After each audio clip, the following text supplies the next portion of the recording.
you took an excessive amount of edibles the other night. Like you know what I'm saying? Why am I doing weed so much? It's fun right now. Am I a drug addict? Nah. Tell me now, guys. Here's what it is. We've been going through. We talked about this, Mike. The creation consumption thing. Oh yeah, this conversation. I think we're like you're pumping out a lot. You're doing a lot of creation.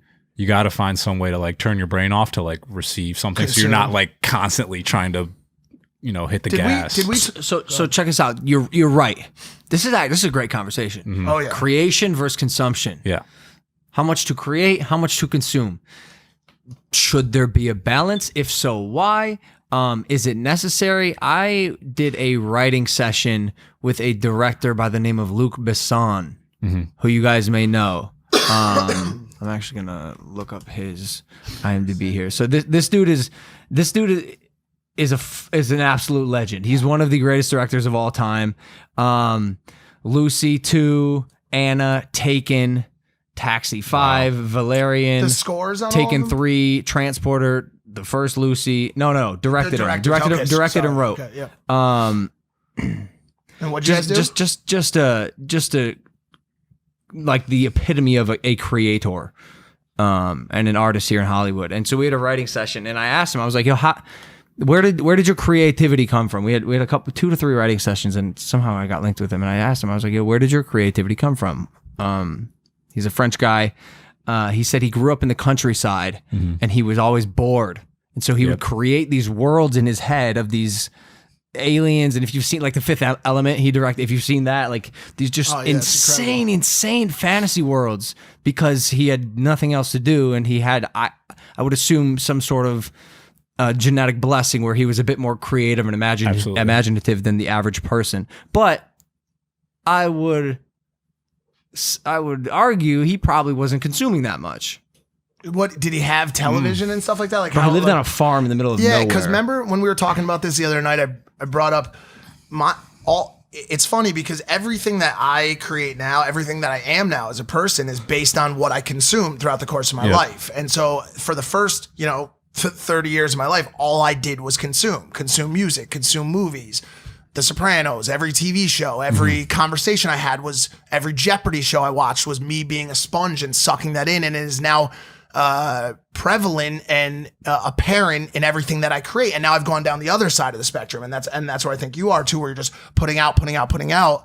And the reason we had this conversation is because the theater in the house is broken right now. We can't consume. We have no way to consume. And what we do consume is TikToks and mindless content. And I got very worried the other day about what that may do to our ability to create stunning, bigger, larger, more workmanship. Evolved, Exactly. And so I guess my biggest takeaway was to encourage people out there to at least pay attention to what you're consuming. Absolutely. And make sure you're consuming shit that could in turn give you the ability to create good shit. Because I mean, honestly, like Long Face and that "Mom, where are we going" on TikTok, like I don't know what you're gonna end up producing as a result of that. I mean, it depends. Like, I think the people who are like watching TikTok in this like quote unquote mindless content, I don't like they're young, right? So I don't know if they need to be constantly inundated with ideas with value or inspiration that has. But why? Because when I was young,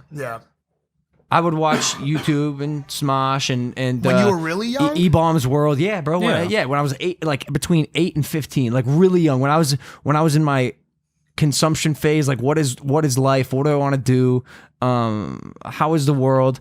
And because of what I saw, I became a content creator because I thought it was cool. I saw the Smosh guys, Anthony and Ian, becoming like these big YouTube people, and I wanted to do that.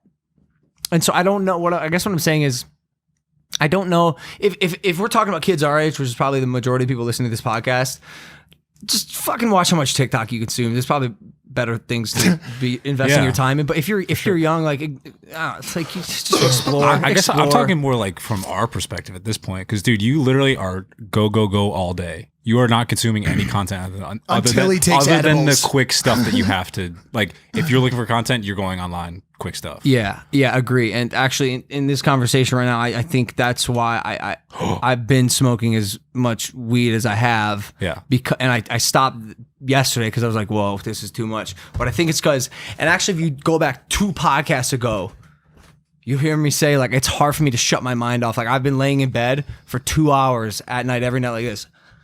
Just like trying to go to sleep, just inundated with just like thoughts and creativity. And the weed makes me useless, dude. Yep. Dumb, stupid, just like able to, forces myself to just relax and take a very necessary breath. The problem is, no one told me this. Bro, like weed gives you a hangover. Absolutely. It can. Dude, It's like If you do too much, dehydrating yeah. as hell. You just wake up and you feel like you're Groggy. made of slugs. So what's good? I thought this was going to be better alternative than how drinking. much you consume? How much you consume?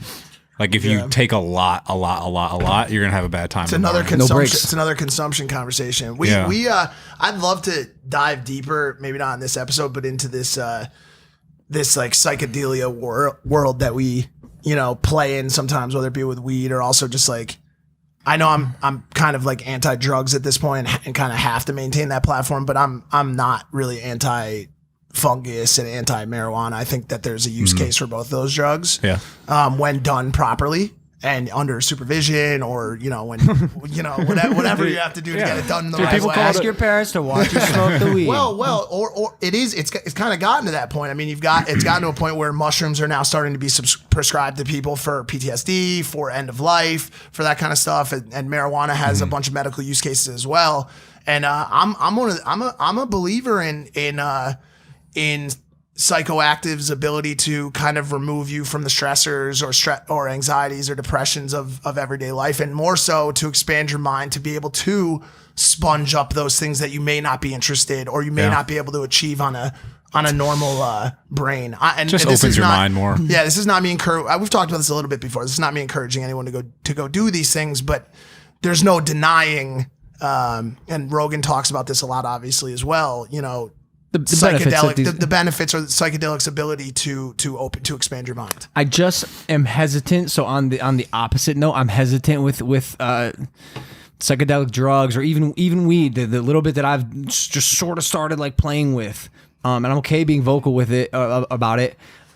If something is that good, there's something that is like equally as bad. Like for every action, there's an equal and opposite reaction. Like You got to be careful with it. You can't consume too much, and it's definitely not for everybody. no facts. 1000%. Like if you don't feel like you should do it, you don't have to. It is so easy to get lost in the sauce with some of these drugs, and like until, I mean, if you happen to be the person who's wired in an addictive way, and you happen to fall in love with doing psychedelics, next thing you know, you're changing your last name and praying to rainbows. Yeah, whenever or they you come. become Sid Barrett, just like the guy greatest. who started for Pink Floyd, and just inability to. What did you say he did though? He was the writer for Pink Floyd. Yeah, he was the original.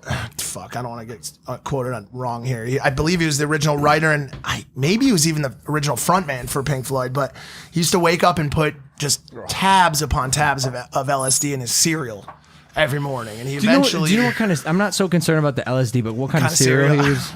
Dude, Lucky Charms. I know. Lucky Charms. I mean, Yeah. this was back in the early '60s, because when he was writing, it was Pink Floyd. I believe the song was called "Bike." He wrote "Bike." This is like '63, and so I don't even think Lucky Charms was out yet. It was probably Cheerios. Was Cheerios out yet? That's a good question. But just dropping blotter, just tabs, bro, tabs and tabs. that is Every day insane. you'd wake up and just go fucking Doesn't it get nuts. exhausting? I mean, Yeah, these guys. it has I mean, to. these guys were just like the guy who owned your ranch. These guys, Timothy Leary. These guys were cosmonauts, dude. They were psychedelic cosmonauts. Yeah. They were exploring the boundaries of. Listen. Push it I to don't know the if they. limit. I don't know. That's what I'm saying. I don't know if they were. If you're using it to write a song and a hit song repeatedly, like sure, but like bro, Tim Leary. I don't know how noble that endeavor was. It's not. I'm not talking about no. You know what I'm saying? Like how much acid can you do before you're like, all right, I get it. You do acid. You do bro. acid. We get it. That's it. It leads you into a world that definitely doesn't exist, and you're still living on a farm. If you can, you remember the movie? What was the one with Bradley Cooper? Interstellar. No. Limitless. Yeah, Limitless. When he's like at the very end, he's talking to Robert De Niro, and he's like, "Oh, you're about to have a heart attack." Blah, blah, blah. How did you know that? I'm off the drug. But I remembered all the things that like I learned on the drug. Like you could take stuff from that space as long as you're like conscious enough to remember it and put it down. I'm not talking about nobility. I'm talking about they treated LSD in the late 60s, 1967 through 1969, Haight-Ashbury, San Francisco. They treated acid the same way we treated space travel. Or, going to the moon. How far can we push the boundaries of this drug? And it wasn't about how much can we take. It was about, let's try this concoction. Let's try this serum. Let's try this. Let's try this. So they were exploring, because let's be honest with each other right now. I mean, there's no other way. And I say this a lot too. There's no other way for a human to escape the confines of this reality. Some Andre might say it can be done through intense meditation, which maybe it can. Some will say it can be done through tantra. But in my experience, there is no other way to escape. Up is up, down is down, right is right, left is left, black is white. I smell smells, I see sights. On psychedelics, you see sounds, you hear smells. Like the confines of normal reality have been distorted. And it is, and whether you want to say, you like them or you agree with their use, it's the only way to take this reality and go to another dimension. Yeah, it's definitely effective. Like it's effective. Yeah, like it sure. gets the job done pretty quickly. Like it's not years of meditation training.